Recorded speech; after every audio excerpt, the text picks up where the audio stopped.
टेमाभेला पंचायत सरकार भवन में आयोजित हुआ जनसंवाद कार्यक्रम। आपको बता दें कि बिहार सरकार के निर्देश पर ग्वालपारा प्रखंड के टेमाभेला पंचायत सरकार भवन में जनसंवाद कार्यक्रम का आयोजन किया गया। इस कार्यक्रम में एसडीएम उदाकिशुनगंज एसजेड हसन, प्रखंड विकास पदाधिकारी परमानंद पंडित, अंचल अधिकारी राकेश कुमार, प्रखंड चिकित्सा पदाधिकारी पीके अग्रवाल, प्रखंड शिक्षा पदाधिकारी विभा देवी, आरआरओपी अध्यक्ष रोशन कुमार के अलावा प्रखंड स्तरीय सभी पदाधिकारी मौजूद रहे। वहीं कार्यक्रम की अध्यक्षता स्थानीय मुखिया विजय कुमार बिमल ने की। इस कार्यक्रम में सभी पंचायत प्रतिनिधि के अलावा काफ़ी संख्या में ग्रामीण मौजूद रहे। जनसंवाद कार्यक्रम में सबसे पहले विभिन्न विभाग के प्रखंड स्तरीय पदाधिकारी अपने अपने विभाग द्वारा पंचायतों में संचालित योजनाओं की विस्तार से जानकारी दी। इसके बाद ग्रामीणों से सीधा संवाद कर उसकी समस्याओं को सुना और समस्याओं के समाधान का आश्वासन दिया गया। जनसंवाद कार्यक्रम में मुख्य रूप से आवास योजना, नल जल योजना, मनरेगा, स्वास्थ्य, शिक्षा, स्वच्छता, राशन कार्ड, कल्याण, सांख्यिकी, श्रम प्रवर्तन, छात्रवृत्ति, आंगनबाड़ी, राजस्व विभाग व अन्य विभाग के पदाधिकारी अपने अपने विभाग द्वारा पंचायतों में चलाई जा रही सभी योजनाओं की जानकारी ग्रामीणों को दी। एसडीएम एसजेड हसन ने कार्यक्रम को संबोधित करते हुए कहा कि यह जनसंवाद कार्यक्रम पदाधिकारी, जनप्रतिनिधि और जनता के बीच सेतु का काम कर रही है। इस कार्यक्रम के माध्यम से जनता और पदाधिकारी सीधे एक दूसरे से रूबरू होने का मौका मिला है, जिससे ग्रामीणों को कई अन्य महत्वपूर्ण योजनाओं की जानकारी मिल रही है। साथ ही पदाधिकारी भी ग्रामीणों की समस्या से ऑन द स्पॉट अवगत हो रहे हैं ताकि समस्या का त्वरित समाधान किया जा सके। इस दौरान विभिन्न विभागों में कुल 82 आवेदन प्राप्त हुए हैं।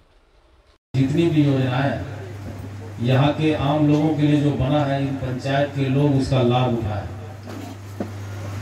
और आप पंचायत सरकार भवन को आप इस नजरिए से देखिए कि यहाँ पे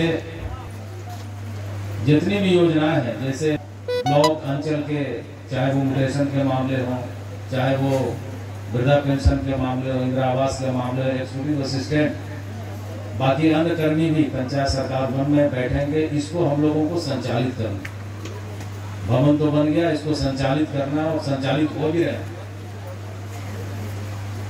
तो मैं ये कहना चाहता हूं कि यहाँ पे जो विभागीय पदाधिकारी हैं, ये सभी विभागीय पदाधिकारी अपने अपने विभाग के बारे में आप सब इस बात से अवगत हैं कि पूरे राज्य सरकार के तहत लगभग 54 डिपार्टमेंट है, 54 विभाग है।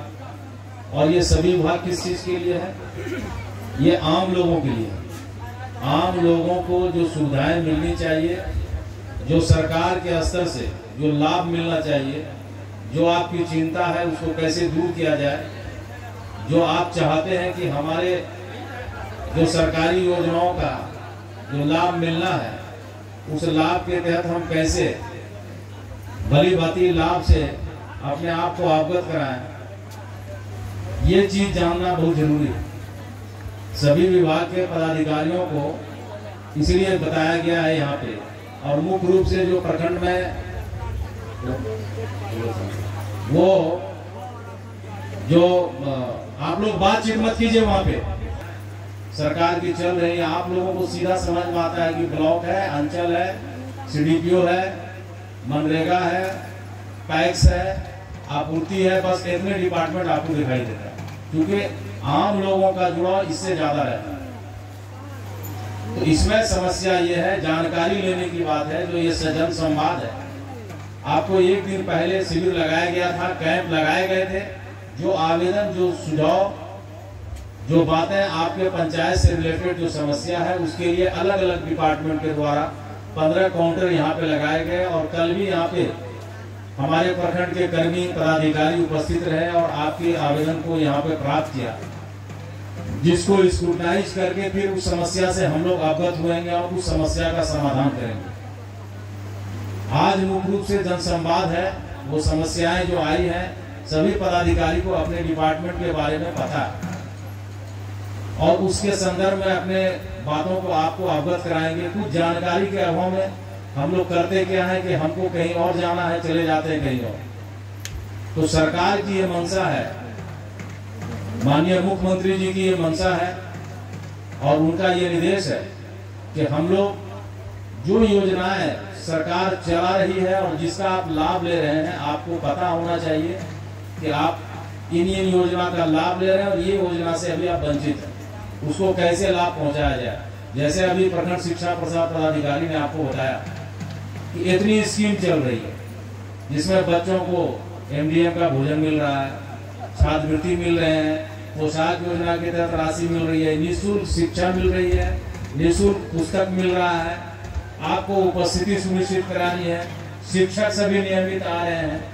तो वैसी परिस्थिति में आप इस चीज को जान लीजिए कि हर डिपार्टमेंट उतना काम अपने तहत कर रहा है, बस उसका लाभ लेना। आप विद्यालय में जाएंगे तो उपस्थिति आपको नहीं के बराबर मिलेगी, आपको नाम भी कटने लगा है।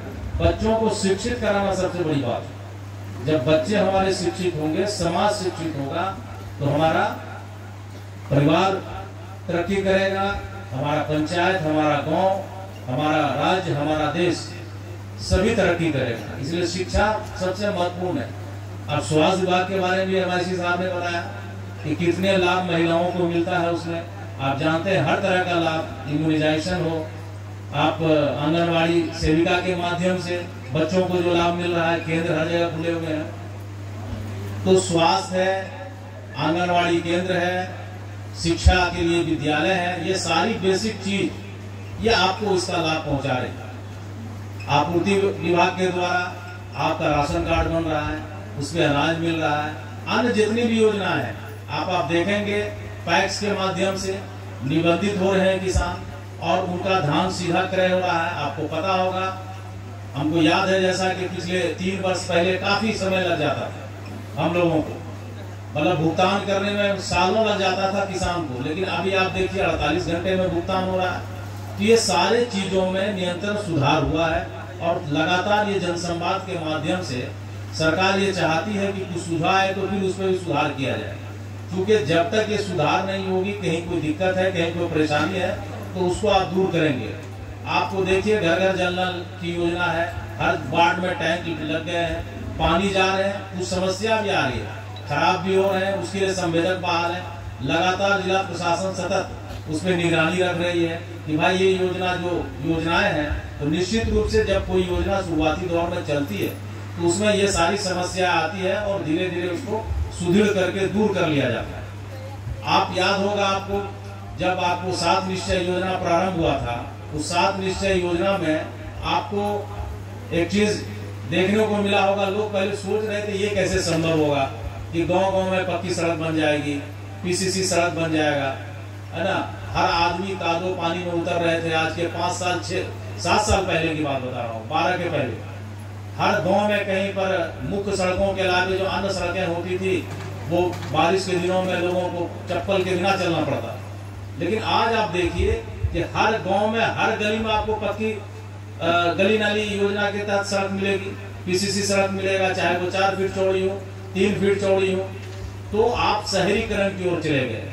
तो सरकार ने ये चिंता किया, जिस तरह शहरों में सड़क बनता है उस तरह ग्रामीणों में सड़क बने, और उन्होंने दिखाया, सरकार ने ये करके दिखाया कि हम गांव को भी वंचित नहीं रख रहे हैं। तो इस योजना का लाभ आम लोगों तक पहुंचाया। 7 निश्चय क्यों आया, उसमें भी बहुत सारी योजनाएं आई। आप जिस तरह से किसान क्रेडिट कार्ड का बात करें, स्टूडेंट क्रेडिट कार्ड है, विद्यार्थी को पढ़ने के लिए लोन मिलता है। अगर आप किसी तकनीकी शिक्षण संस्थान में है तो उसके लिए भी उनको लाभ मिल रहा है, और लोन मिलता है। लोन मिलने के बाद आपको इंटरेस्ट नहीं के बराबर है, और फिर आप जब नौकरी करते हैं तो वापस करने का प्रोविजन है। तो सरकार हर स्तर पर, चाहे वो महिलाओं की चिंता हो, अब आप देखिए कि महादलित परिवार जितने हैं अनुसूचित जाति के, अब उनके लिए विकास मित्र की नियुक्ति हुई। पहले विकास मित्र की नियुक्ति नहीं हुई थी, लेकिन विकास मित्र की नियुक्ति हुई 2009 में, और तब से आप देखिए कि विकास मित्र स्पेशली एक पंचायत में उसी समुदाय के लोगों के विकास की चिंता कर रहा है। जो योजना है उनको लाभ पहुंचाने का उनके माध्यम से सरकार काम कर रही है। आप मुख्यमंत्री परिवहन योजना आप लीजिए, वो भी अभी 10वां चरण में चल रहा है।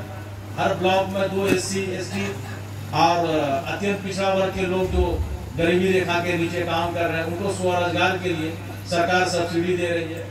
आपको 1 लाख रुपया सब्सिडी मिल रहा है किसी भी वाहन पर। एम्बुलेंस 2 पंचायत, एक ब्लॉक में 2 एम्बुलेंस का टारगेट दिया गया हर साल, हर चरण में। तो इस तरह से यहाँ पे जो हर पंचायत में इसका लाभ मिल रहा है और डे बाय डे और मिलेगा। तो जितनी योजनाएं चल रही हैं, चाहे वो ब्लॉक में आपको सीधा दिखता है कि हमको इंदिरा आवास चाहिए, तो आपने देखा होगा कि इंदिरा आवास योजना तो बहुत पुरानी योजना है, आज की योजना है नहीं। लगातार जब हमको लगता है 1985 के आसपास जब इंदिरा आवास मिल रहा था, उसके बाद फिर वो दोबारा रिपीट भी हो गया बहुत लोगों को। 15-20 साल के बाद परिवार बढ़ गए, घर जर्जर हो गया। लगातार सरकार कुछ न कुछ उसमें चेंज करता जा रहा है और करके और मजबूत इंदिरा आवास का भी योजना आपने चलाया। शौचालय योजना के तहत भी आपको घर घर शौचालय प्राप्त कराया गया।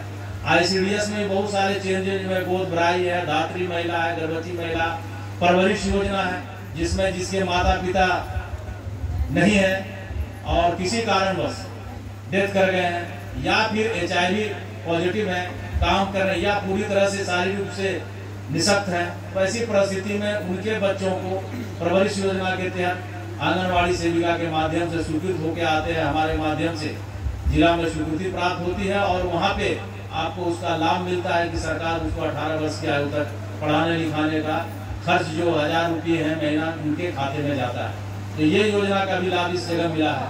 आप देखिए सरकार इस तरह की योजना में भी आपको लाभ पहुंचा रही है। उसके अलावे आप देखेंगे कि कानून आपके ही सुझाव पे कि कानून किस तरह से डे बाय डे सुधार करता है। भरण पोषण योजना है, माता पिता के कोई भरण पोषण योजना में कोई प्रताड़ित हो रही है, कोई समाज के लोग जो आजकल माता पिता को करते हैं, उसके लिए भी कानून बना है। तो हर हिसाब से सरकार ने हर विभाग में जो 54 विभाग में बता रहा हूँ, उन सभी 54 विभाग को मिला दिया जाए तो इस तरह के सभी योजनाएं बन रहे हैं। अब आप रोड सड़क पे आइए, आप रोड देख लीजिए, जो चाहे वो RWD का रोड मैं अभी आ रहा था तो ग्वालपाड़ा से यहाँ तक रोड अभी बन रहे हैं, RWD के सड़क बन रहे हैं। पहले सड़क पीच सड़क बहुत कम देखने को मिलता, लेकिन आप देखिए कि प्रगति 15 साल 20 साल के तहत जो प्रगति यहाँ पे हुई है सड़कों की, RWD जो डिपार्टमेंट बिल्कुल डेढ़ था, आज सबसे ज्यादा काम कर रहा है। हम लोगों ने वो अवधि भी देखा, तो RWD भी काम कर रही है, RCD रोड भी काम कर रहा है। आप यहाँ से NH जा रहा है जो बीरपुर टू बीरपुर है, गुलौद के पास ब्रिज भी बनना शुरू हो गया। तो ये इलाका इतना विकासशील हो जाएगा, इतना विकसित हो जाएगा कि जितना पहले बैकवर्ड था, चाहे रोड के तहत हो, लोग यहाँ पे आने से सोचते थे कि भाई मधेपुरा तो बहुत ही पिछड़ा हुआ इलाका है। तो इतना डेवलपमेंट हो रहा है और सरकार चिंता कर रही है और ये सारी योजनाओं को समझना आपके लिए जरूरी है।